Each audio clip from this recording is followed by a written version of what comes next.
मेरे सामाजिक परिवार के सभी सदस्यों या वीडियो देखने वालों को नमस्कार। ये बड़ा महत्वपूर्ण वीडियो है।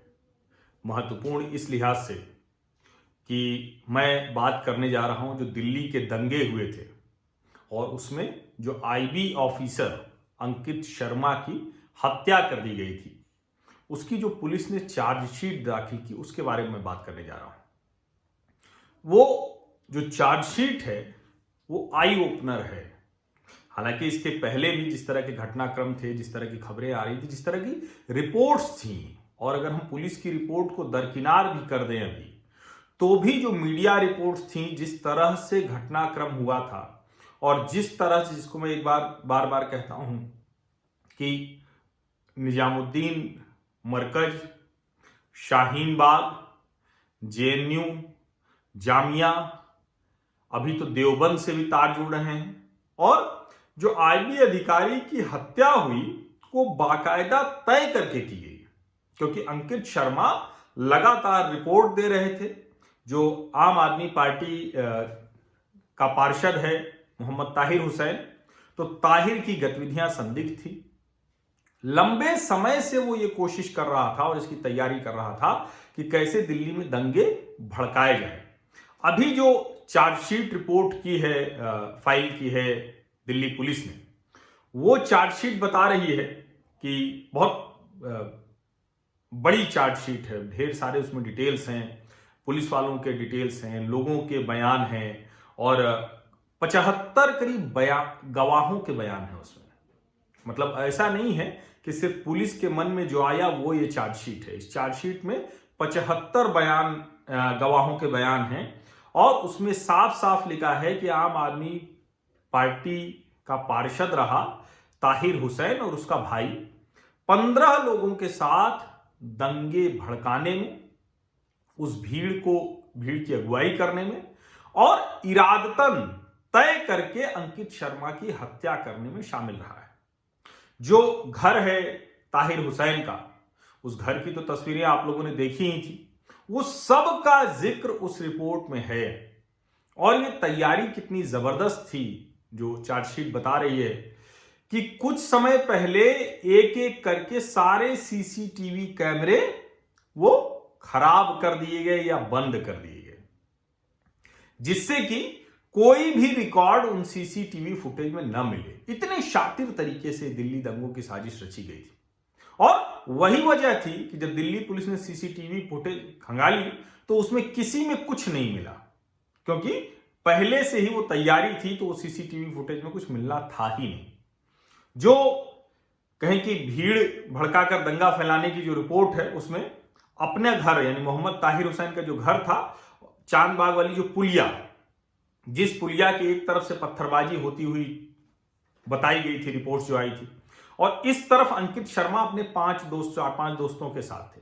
अचानक एक पत्थर लगता है, अंकित शर्मा गिरते हैं, और अंकित शर्मा को पहचान कर, चिन्हित करके भीड़ पुलिया के दूसरी तरफ से आती है और घसीट ले जाती है।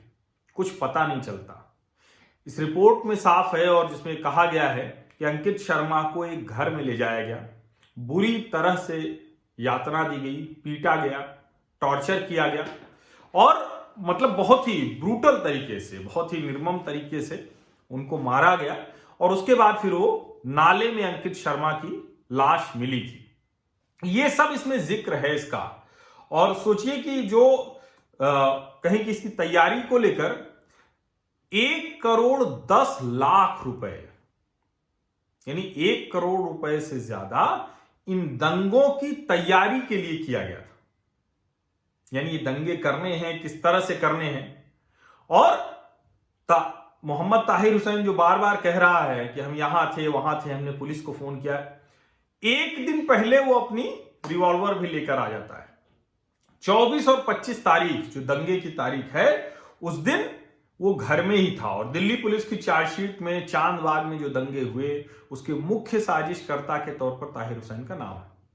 जब दंगे में नाम आ गया, जब सब कुछ हो गया, दंगों के बाद लंबे समय तक अमानतुल्लाह खां, आम आदमी पार्टी के कई नेता वही कहते रहे कि फंसाया जा रहा है, फंसाया जा रहा है। लेकिन जब दबाव बढ़ा तो अरविंद केजरीवाल ने उनसे अपना पल्ला झाड़ लिया और कहा कि हमने निलंबित कर दिया है, सस्पेंड कर दिया, अब वो नहीं है हमारी पार्टी में। और ये जो साजिश थी, इसको बार बार जो समझने की जरूरत है, उमर खालिद को भी पकड़ा गया और भी कई लोग हैं जिनको पकड़ा गया है, उन सब के तार एक दूसरे से जुड़े हुए हैं। आपको ये तो ध्यान में होगा ही कि जब नागरिकता कानून विरोधी आंदोलन हो रहा था तो उत्तर प्रदेश में पॉपुलर फ्रंट ऑफ इंडिया जगह जगह दंगे कराने की साजिश कर रही थी। 120 करोड़ रुपए एक छोटे से समयावधि में उनके खाते में आते हैं। और उस वक्त मैंने आपको कहा था कि चुनाव में बड़ी बड़ी राजनीतिक पार्टियों के लिए महीने 2 महीने में इतना पैसा इकट्ठा करना बहुत मुश्किल होता है। पॉपुलर फ्रंट ऑफ इंडिया ने वो पैसा इकट्ठा कर लिया। अब जो सुनने में आ रहा है, जो रिपोर्ट्स हैं और जो दिल्ली दंगों की चार्जशीट में जो पुलिस ने दाखिल किया है, एक फैजल फारूक है, राजधानी स्कूल है, उसके ये कर्ता धर्ता हैं, इनके खिलाफ भी चार्जशीट फाइल की गई है। और इनको जो नॉर्थ ईस्ट दिल्ली, उत्तर पूर्वी दिल्ली में जो दंगे हुए, उसमें एक की कॉन्स्पिरेटर के तौर पर इनका नाम है। उत्तर प्रदेश के देवबंद से इनका कनेक्शन बताया गया है।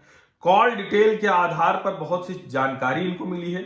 और जो दिल्ली पुलिस की चार्जशीट कहती है कि the report filed by police claims that when they analysed Farooq's call details they found that he had links with Deoband, prominent members of Popular Front of India, Pinjra Tod, Jamia Coordination Committee members, Almi Markaz in Nizamuddin, and a few alleged fundamental Muslim clerics.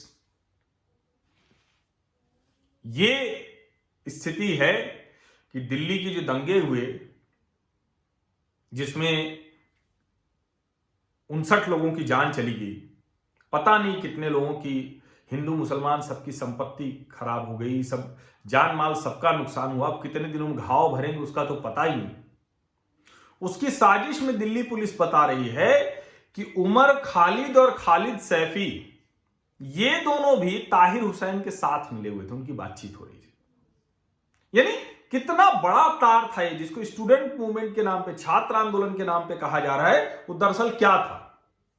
और सबसे ज्यादा खतरनाक बात यही है कि वो जो जांच हो रही थी कि क्या अंकित शर्मा की अनजाने में भीड़ ने, दंगाइयों ने ऐसे ही मार दिया या पहचान के मारा गया। तो अब जो दिल्ली पुलिस की रिपोर्ट कर रही है कि वो पहचान कर मारा गया, ये समझिए इसको। और जिस तरह से मारा गया है वो अपने आप में साफ दिखाता है कि उन लोगों की नजर थी, चूंकि अंकित शर्मा उस इलाके की रिपोर्ट देता रहा होगा। और शायद यही वजह है कि ताहिर हुसैन पकड़ भी लिया गया।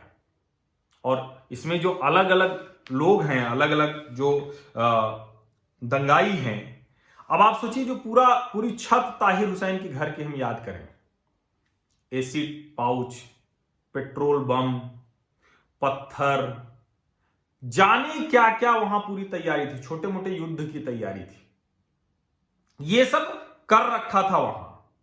और आपको याद होगा जब ये सवाल खड़े हो रहे थे कि ये निजामुद्दीन बस्ती के पास भी एक वैसा ही आंदोलन हो रहा है जैसा शाहीन बाग में था, जाफराबाद में मेट्रो के नीचे वही करने की कोशिश की गई। तो ये जो शाहीन बाग, जाफराबाद, जामिया और निजामुद्दीन बस्ती, इस सब के ऑर्गेनाइजर एक दूसरे से जुड़े हुए थे।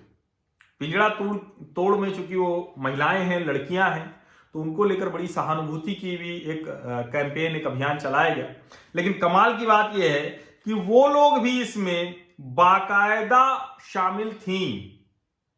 फिर वो जामिया कोऑर्डिनेशन कमेटी हो, फिर वो पिंजरा तोड़ हो, फिर वो मरकज हो, फिर वो जो शाहीन बाग की कोऑर्डिनेशन कमेटी है, इन सब लोगों को, और उसमें तो खतरनाक एक बात कही गई है, जो ये राजधानी स्कूल है, जो राजधानी स्कूल के फैजल फारूक हैं, उस दिन मुस्लिम बच्चों को पहले ही घर वापस ले जाया गया।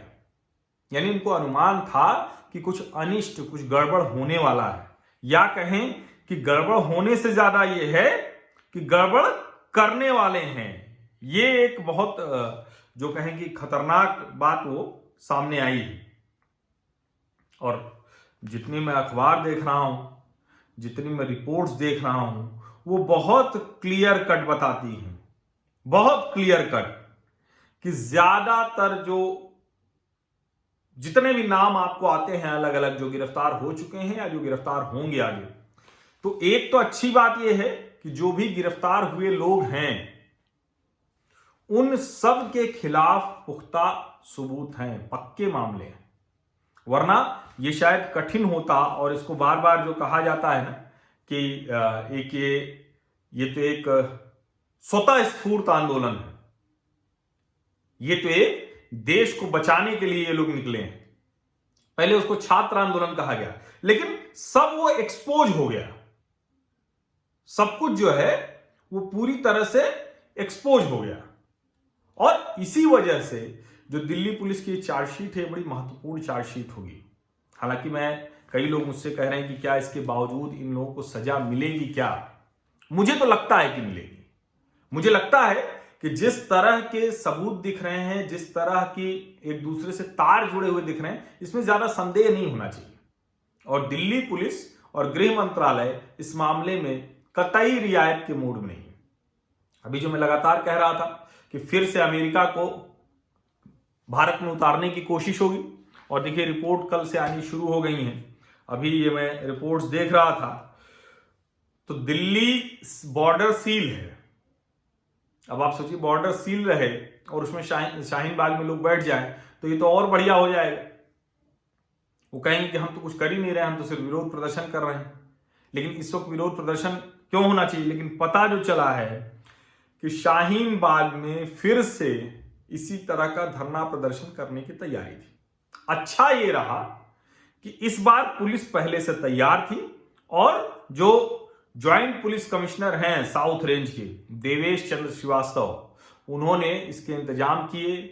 गृह मंत्रालय को रिपोर्ट गई और वहां पुलिस बल की तैनाती कर दी गई है, पुलिस के साथ अर्धसैनिक बलों की भी।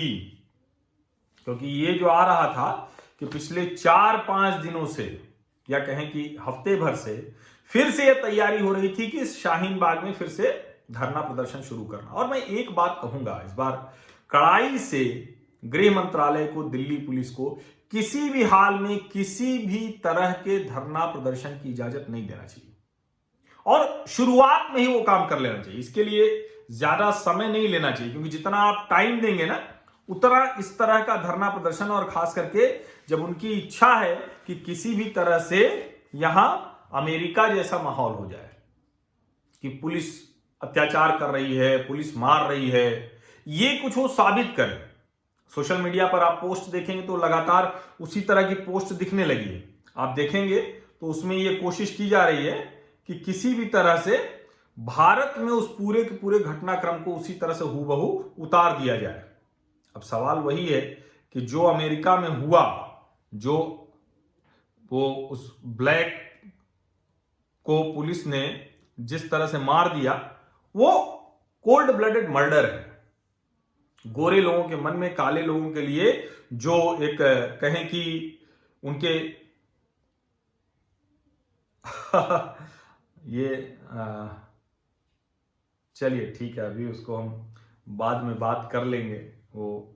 लेकिन कुल मिलाकर ये है कि कार्रवाई लगातार हो रही है। इस बार थोड़ा सतर्कता ज्यादा है, होनी भी चाहिए।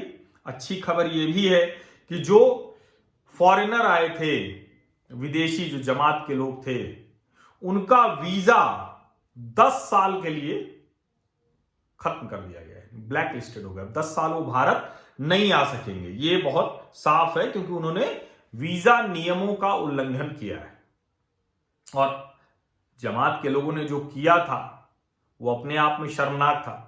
और शायद वो वही, जिसको कहते हैं ना कि वही खींच थी, वही चिढ़ थी, क्योंकि वो शाहीन बाग बंद हो गया, निजामुद्दीन बंद हो गया, जाफराबाद में नहीं हुआ, तो उनको लगा चलो ठीक है हम यही करेंगे, यही एक अलग तरीके का। और उसकी वजह से किस तेजी में उस वक्त चीजें फैली, जो शायद थोड़ा कम हो सकती थी। मैं बिल्कुल ये नहीं कह रहा हूं कि और लोगों की वजह से नहीं, ये तो बीमारी है, किसी से भी फैल सकती है। लेकिन उन्होंने सहयोग नहीं किया, कतई सहयोग नहीं किया। बाद में फिर आया कि देखो उस पर कहानियां भी बन गई, जमातियों को हीरो बनाने की भी कोशिश हो गई कि वो देखिए वो प्लाज्मा थेरेपी करा रहे हैं। अब कहां प्लाज्मा थेरेपी, कौन सा इलाज, कुछ नहीं पता है। लेकिन ओवरऑल अगर हम कहें तो दिल्ली दंगों में ये पुलिस ने जो चार्जशीट दाखिल की है, इससे इतना जरूर साफ है कि ये जो दिल्ली के दंगे हुए, ये बहुत बड़ी साजिश थी। देश के अंदर और देश के बाहर जबरदस्त इसमें लिंक है। फंडिंग की गई, पैसे डाले गए, पहले से तैयारी करके वही अमेरिकी राष्ट्रपति के आने का समय चुना गया और कोशिश ये थी कि और ज्यादा वो दंगे भड़काए जाते। वो चूंकि एक इलाके भर में रह गए तो इससे शायद उनकी मंशा पूरी नहीं हुई और निश्चित तौर पर पुलिस की तैयारी रही होगी, जो खुफिया रिपोर्ट रही होंगी, कि वो ज्यादातर जो इसमें मेन जिसको कहते हैं कि की कॉन्स्पिरेटर्स, मुख्य साजिशकर्ता जो हैं, वो ज्यादातर पकड़े जा चुके हैं। लेकिन अभी भी बहुत लोग होंगे जो पुलिस की पकड़ में नहीं है और किसी भी हाल में इस मामले को पुलिस को अंजाम तक पहुंचाना चाहिए, क्योंकि देश की सुरक्षा से जुड़ा मसला है और इसको फिर से भड़काने की, दूसरे तरह से आग लगाने की कोशिश हो रही है। इस पर भी पुलिस को ध्यान देना होगा। अब शाहीन बाग तो दोबारा नहीं बनना चाहिए, फिर चाहे ये शाहीन बाग हो या देश में कहीं और शाहीन बाग हो। बहुत बहुत शुक्रिया, धन्यवाद।